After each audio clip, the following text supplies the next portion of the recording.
বিসমিল্লাহির রহমানির রহিম।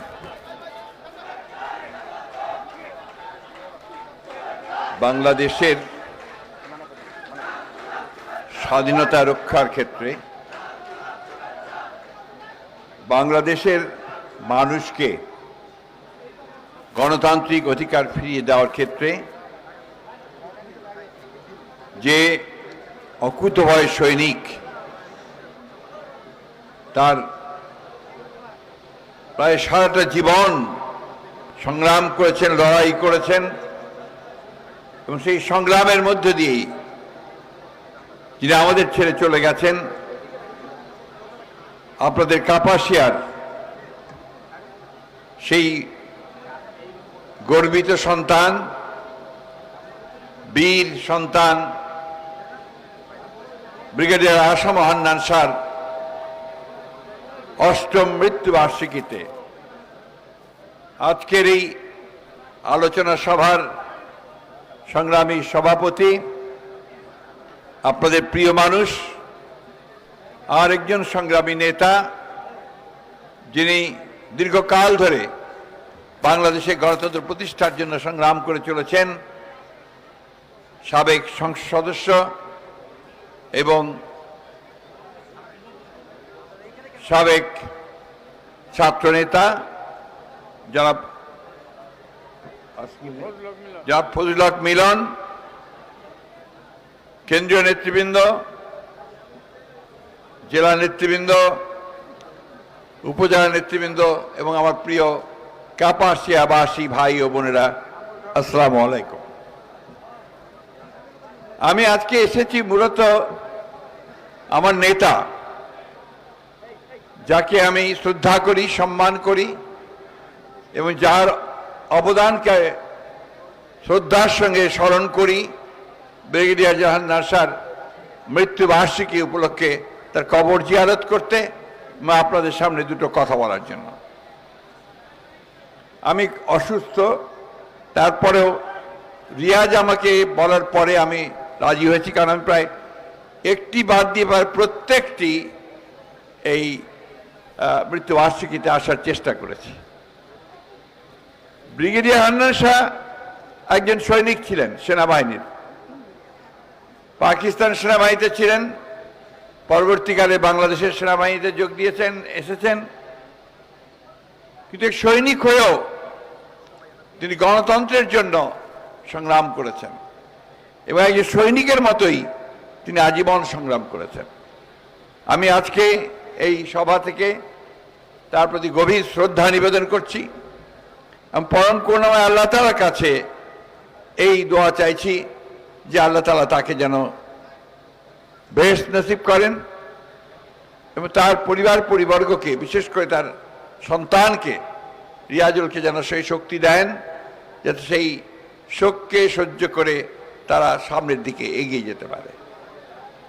প্রিয় বন্ধুগণ, আজকে আমরা যখন তার মৃত্যুবার্ষিকী পালন করছি, তখন আমরা একটা স্বাধীন মুক্ত পরিবেশে কথা বলছি। এর আগের যখন আমি এসেছিলাম, কয়েকটা মিটিংয়ে এসেছি, মৃত্যুবার্ষিকীতে এসেছি, তখন কিন্তু আমরা মন খুলে, প্রাণ খুলে চলাফেরা করতে পারতাম না, কথা বলতে পারতাম না। আজকে একটা ছাত্র জনতার গণ অভ্যুত্থানের মধ্য দিয়ে সেই ভয়াবহ ফ্যাসিবাদী আওয়ামী সরকারকে পরাজিত করার পরে আমরা এখন একটা দম ফেলার, মন খুলে কথা বলার সুযোগ পেয়েছি। বন্ধুরা, আপনারা জানেন যে এই সুযোগ একদিনে তৈরি হয়নি। দীর্ঘ 17-18 বছর ধরে এই আওয়ামী লীগের ফ্যাসিবাদী সরকার তারা তাদের ক্ষমতাকে কুক্ষিগত করার জন্য একটা একদলীয় শাসন ব্যবস্থা প্রতিষ্ঠা করবার জন্যে তারা বাংলাদেশের গণতান্ত্রিক ব্যবস্থাকে ধ্বংস করে দিয়েছিল। তারা গণতন্ত্রের সমস্ত প্রতিষ্ঠানগুলোকে ধ্বংস করে দিয়েছিল। নির্বাচন বলতে কিচ্ছু ছিল না। জাতীয় সংসদ নির্বাচন বলুন, উপজেলা নির্বাচন বলুন, আর ইউনিয়ন পরিষদ নির্বাচন বলুন, কোনোটাই কোনো সুষ্ঠুভাবে সঠিকভাবে হয়নি। তারা তাদের প্রার্থীদেরকে নির্বাচিত করবার জন্য রাষ্ট্রযন্ত্রকে ব্যবহার করেছে পুলিশকে, প্রশাসনকে, এবং সেইভাবে তারা জোর করে ক্ষমতা দখল করে রেখেছে। শুধু তাই নয়, এই ক্ষমতাকে ধরে রাখার জন্য তারা প্রশাসন, বিচার ব্যবস্থা, অর্থনৈতিক ব্যবস্থা সবকিছুকে তারা কুক্ষিগত করে রেখেছে। বিগত 18 বছরে তারা বাংলাদেশে দুর্নীতির নজিরবিহীন দৃষ্টান্ত উপস্থাপন করেছে। শেখ হাসিনার সরকার ধরে নিয়েছিল যে সে কোনোদিন যাবে না, সে সারা জীবন থাকবে এবং এইভাবে মানুষের অত্যাচার করে, নির্যাতন করে, নিপীড়ন করে তাদের যে ক্ষমতাকে চূড়ান্ত করবে আর সম্পদের পাহাড় গড়ে তুলবে দেশ এবং বিদেশে। আজকে খবরের কাগজ খুললেই দেখবেন যে আওয়ামী লীগের মন্ত্রীরা কে কত টাকা চুরি করেছে, কে কত টাকা বিদেশে পাঠিয়েছে, তার ফিরিস্তি আপনারা দেখতে পান না? আর একটার পর একটা মন্ত্রী ধরা পড়ছে। আল্লাহর কি বিধান, যারা একদিন দেশনেত্রী বেগম খালেদা জিয়াকে, এই দেশের আপসহীন নেত্রী, অবিসংবাদিত নেত্রী খালেদা জিয়াকে যারা মিথ্যা মামলার সাজা দিয়ে কারাগারে পাঠিয়েছিল, তাই আজকে এই দুর্নীতির দায়ে, চুরির দায়ে তাদেরকে গ্রেফতার করে পুলিশ তাদেরকে কারাগারে পাঠাচ্ছে। আল্লাহর বিধান। আজকে যে হাসিনা অত্যন্ত বাগাড়ম্বর করে বড় গলায় বলেছিল যে আমি শেখ মুজিবুর রহমানের মেয়ে, আমি পালাতে জানি না, বলেছিল না? কিন্তু সেই শেখ হাসিনা সেই ছাত্র জনতার উত্তাল তরঙ্গের সুনামি যখন আক্রমণ শুরু করেছে, আসতে শুরু করেছে, তখন অতি দ্রুত গণভবন থেকে বেরিয়ে হেলিকপ্টার নিয়ে পালিয়ে চলে গেছে। তারপর সবাই দেখেছেন এই যে আপনাদের ফেসবুকে এবং বিভিন্ন জায়গায়, তাই না? আজকে দুঃখ হয়, কষ্ট হয় যে এর জন্য মানুষকে অনেক প্রাণ দিতে হয়েছে। আমরা গত 17 বছরে আমাদের এই বিএনপিরই প্রায় 1000 লোককে গুম করে ফেলা হয়েছে, হাজার হাজার লোককে গুলি করে হত্যা করা হয়েছে, 60 লক্ষ মানুষের মধ্যে মিথ্যা মামলা দেওয়া হয়েছে। কাপাসিয়াতে কয়টা মামলা? কাপাসিয়ায় মামলা জোরে বলেন, 100টার বেশি। ছাত্রদের নেতারা কতগুলো জেলে গেছে না? রাত্রিবেলা বাড়ি থেকে ঘুমাতে পারতো না, তাই না? আমাদের বিএনপি নেতারা ঘুমাতে পারতো না, খালি কোর্টে যাও, হাজিরা দাও, আবার না হলে ওই পুলিশ এসে আবার ধরে নিয়ে যায়, আর টাকা চায়, টাকা দিতে না পারলে আবার আরো ধরে নিয়ে যায়, মামলা দেয়, ঠিক না? বন্ধুগণ, এই হান্নান শাহ সাহেবও মারা গেছেন কিন্তু হাজিরা দিতে গিয়ে। হাইকোর্টের ঢাকা কোর্টে যখন উনি যাচ্ছিলেন তখন ওইখানেই তার হাতের ব্যথা শুরু হয়, তারপরে তাকে হাসপাতালে নিতে নিতেই তিনি চলে যান। ব্রিগেডিয়ার হান্নান শাহর সঙ্গে আমার জেলের মধ্যে একটা স্মৃতি আছে। আমরা একসাথে একবার গ্রেফতার হয়ে কারাগারে গেলাম। প্রথম আমাদের দেওয়া হলো ওই পুরনো নাজিমুদ্দিন রোডের কারাগারে। ওটা খুব পুরনো কারাগার, জায়গা ছিল না। সেবারে একসাথে আমরা প্রায় 17 জন নেতা ওখানে গিয়ে ঢুকছিলাম। যে ছোট্ট ডিভিশন আছে, মাত্র 10টা রুম, সেখানে জায়গা নাই। আমাদেরকে তখন আরেকটা সেলের মধ্যে দেওয়া হলো। সেই সেলের বর্ণনা আমি করতে পারবো না। রাত্রিবেলা ওখানে আপনার শুধু আপনার ইঁদুর চেনেন, ইঁদুর আর চিকা চিকা চিকা বলে, সব দৌড়াদৌড়ি করে, ঠিক মতো বসে থাকা যায় না। তো সেদিন হান্নান সাহেব বলেন যে চলেন আমরা কাজ করি, আমরা জেলারকে বলি আমাদেরকে কাশিমপুরে পাঠিয়ে দিক, কাশিমপুরটা অনেক বেটার। তো তার পরের দিন আমরা একসাথে কাশিমপুর কারাগারে চলে এসেছিলাম এবং সেখানে অনেক দিন একসাথে ছিলাম। বন্ধুরা, এই মানুষটি ছিল সত্যিকার অর্থেই একজন গণতান্ত্রিক। যদিও তার পোশাকে থাকতো সেনাবাহিনীর পোশাক তার চাকরি জীবনে, এবং তার চলাফেরা ছিল সত্যিকার অর্থে একটা ব্রিগেডিয়ারের মতো, কিন্তু মনে প্রাণে ছিলেন তিনি একজন গণতান্ত্রিক। দেশনেত্রী বেগম খালেদা জিয়ার জন্য তিনি অক্লান্ত পরিশ্রম করেছেন। আমাদের নেতা, আমাদের দলের প্রতিষ্ঠাতা, স্বাধীনতা ঘোষক শহীদ প্রেসিডেন্ট জিয়া রহমানের প্রতি তার ছিল অশেল আনুগত্য, যার ফলে শহীদ প্রেসিডেন্ট জিয়া রহমান সাহেব যখন শহীদ হলেন, যখন কুচক্রীরা চেষ্টা করলো তার সেই মরদেহকে লুকিয়ে ফেলবে, তিনি কিন্তু তখন ছুটে গেছেন, গিয়ে তার লাশকে উদ্ধার করে ঢাকায় নিয়ে এসেছেন। এই জিয়াউল হান্নান শাহ গণতন্ত্রের পক্ষে সারাক্ষণ কথা বলেছেন। বন্ধুগণ, আজকে আওয়ামী লীগ কোথায়? আওয়ামী লীগ পলাইছে, কিন্তু ওর লোকগুলো এখনো ভিতরে আছে এবং তারা বিভিন্ন রকম ষড়যন্ত্র করছে। তারা বিভিন্নভাবে দেশে অস্থিতিশীল অবস্থা সৃষ্টি করতে চাচ্ছে। আপনাদের ইন্ডাস্ট্রিয়াল এরিয়া গাজীপুর, এখানে তারা গার্মেন্টস ফ্যাক্টরিগুলোতে অশান্তি সৃষ্টি করতে চেষ্টা করেছে না? কাজ বন্ধ করার চেষ্টা করেছে, বন্ধ করে দিয়েছে। শেষ পর্যন্ত যাই হোক, আমাদের দেশপ্রেমিক শ্রমিক ভাইয়েরা, মালিকেরা বুঝতে পেরেছে, বুঝতে একসাথে আলোচনা করে তা আবার গার্মেন্টসগুলো খুলেছে। হিন্দু ভাইদের দুর্গাপূজা আসছে, এই দুর্গাপূজাকে কেন্দ্র করেও তারা আপনার বিভিন্ন রকম অস্থিতিশীল অবস্থা সৃষ্টি করতে পারে। আপনারা সজাগ থাকবেন। আমি হিন্দু ভাইদের কাছে অনুরোধ জানাতে চাই যে আপনারা বাংলাদেশের নাগরিক, স্বাধীন বাংলাদেশের নাগরিক। আপনারা যেভাবে আছেন, আমরা সবসময় আপনাদের পাশে দাঁড়িয়েছি। বাংলাদেশের ইতিহাস হচ্ছে তাই। আজকে এই পূজার ব্যাপারেও আপনাদেরকে আমরা এই নিশ্চয়তা দিতে পারি যে বাংলাদেশের সমস্ত মানুষ আপনাদের পাশে দাঁড়াবে এবং আপনাদের উপাসনায়, পূজায় যেন কোনো ব্যাঘাত না ঘটে, তার জন্য তারা ঐক্যবদ্ধ হয়ে দাঁড়াবে। বন্ধুগণ, বক্তব্য দীর্ঘ করব না। যে কথাটা আমি আপনাদেরকে বলতে চাই যে বাংলাদেশের হাসিনা পালায় গেলেও এখনো কিন্তু সংকট কাটেনি। যে সরকার এখন এসছে, এই সরকারকে বলা হচ্ছে আপনার অন্তর্বর্তীকালীন সরকার, ইন্টারিম গভর্নমেন্ট। যিনি এর প্রধান, তিনি বাংলাদেশের মানুষের কাছে অনেক শ্রদ্ধার মানুষ, সবাই তাকে শ্রদ্ধা করে, ভালোবাসে। তিনি নোবেল পুরস্কার পেয়েছেন এবং তার মন্ত্রিসভা যারা আছে তারা অত্যন্ত যোগ্য মানুষ।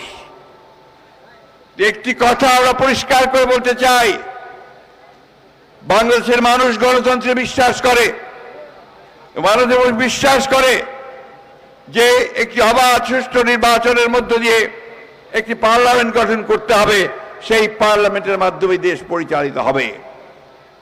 এটা তারাও কমিটেড, তারা বলেছেন যে তাই তারা করবেন।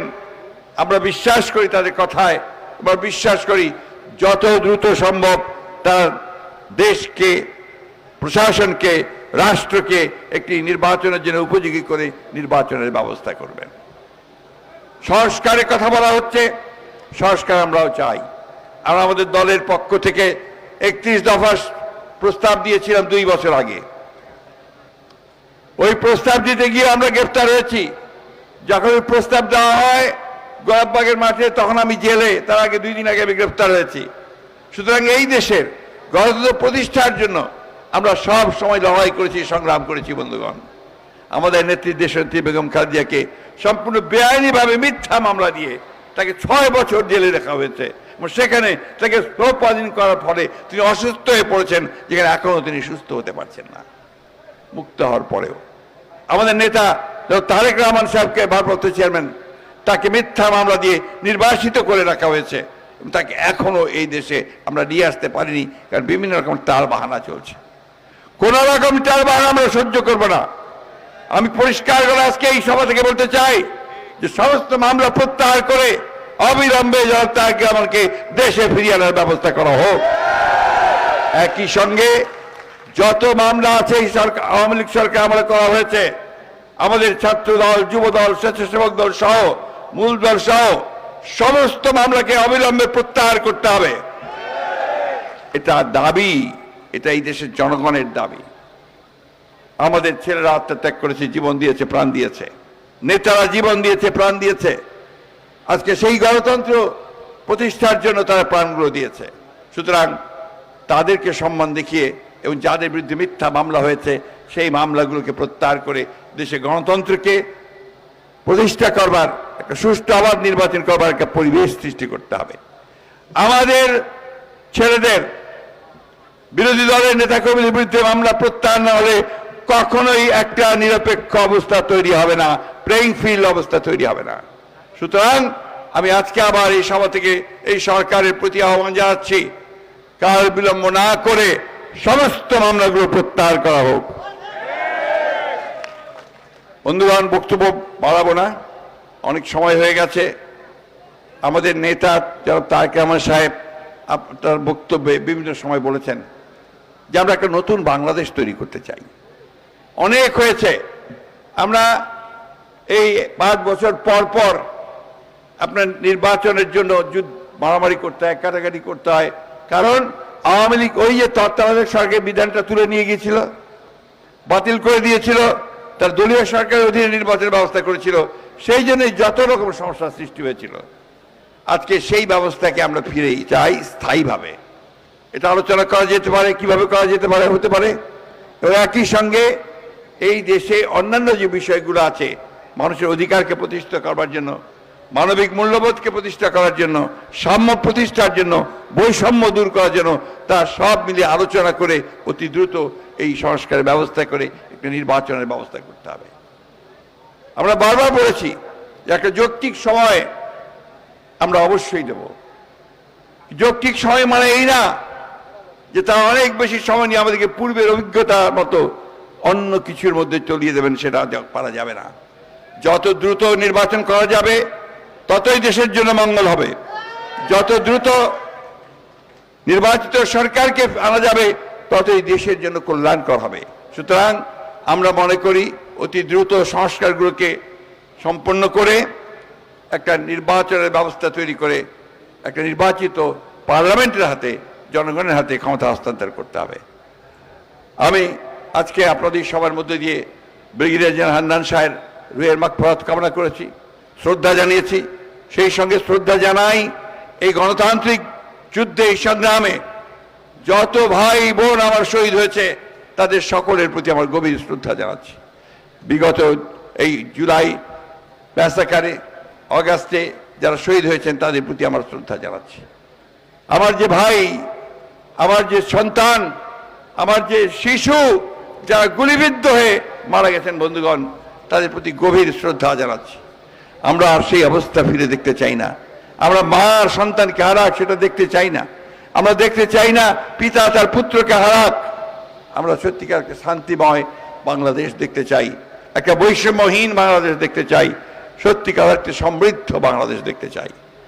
আমরা আমাদের ছেলেদের জন্য চাকরির ব্যবস্থা করতে চাই। আমরা আমাদের মানুষের জন্য কল্যাণকর একটা রাষ্ট্র নির্মাণ করতে চাই। আসুন আমরা সেই লক্ষ্যে এগিয়ে যাই এবং আমাদের নেতা হান্নান সাহের যে লক্ষ্য ছিল, ইচ্ছা ছিল, যে আদর্শ ছিল, সেটাকে সামনে নিয়ে সেটাকে বাস্তবায়িত করার জন্য আমরা সবাই গণতন্ত্রকে প্রতিষ্ঠা করবার জন্য আমরা সজাগ থাকি, সতর্ক থাকি এবং প্রয়োজনে আবারও রাজপথে নেমে আসবো আমরা গণতন্ত্রকে প্রতিষ্ঠা করবার জন্য। এই কথা বলে আপনাদের সকলকে ধন্যবাদ জানিয়ে আজকে বক্তব্য শেষ করছি। একটি কথা, এখানে হান্নান সাহেবের যোগ্য ছেলে রিয়াজ আপনাদের সামনে আছে। আপনাদের ছেলে, সে অত্যন্ত যোগ্য একজন মানুষ, সংগ্রাম করছে, লড়াই করেছে এবং জেলেও গেছে। আমি বিশ্বাস করি আপনাদের সে গভীরভাবে আপনাদের সঙ্গে আছে, মিলেমিশে আছে এবং আপনাদের পাশে আছে। সুতরাং ভবিষ্যতে যখন আপনারা আপনাদের নেতা নির্বাচিত করবেন পার্লামেন্টে, রিয়াজকেই আপনারা নির্বাচিত করবেন, এটাই হচ্ছে। আসসালামু আলাইকুম, খুদা হাফেজ। বাংলাদেশ জিন্দাবাদ, বাংলাদেশ জাতীয়তাবাদী দল জিন্দাবাদ, শহীদ জামরক দেশনেত্রী বেগম খালেদা জিন্দাবাদ, তারেক রহমান জিন্দাবাদ, হান্নান শাহ অমর হোক।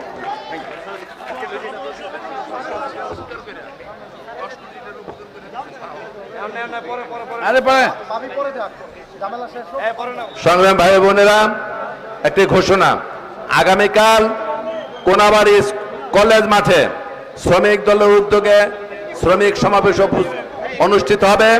সেইখানে আমাদের আজকের অনুষ্ঠানটির প্রধান অতিথি বিএনপির সুযোগ্য মহাসচিব মির্জা ফখরুল ইসলাম আলমগীর, উনি প্রধান অতিথির ভাষণ দিবেন। কেন্দ্রীয় নেতৃবৃন্দ থাকবেন, আপনারা ষষ্ঠ অবস্থান থেকে সেখানে যোগদান করবেন। এই কথা বলে আপনাদেরকে 2টার সময়, বিকাল 2টার সময় আজকের এই স্মরণ সভার সমাপ্তি এখানে ঘোষণা করছি। সবাইকে ধন্যবাদ। আসসালামু আলাইকুম।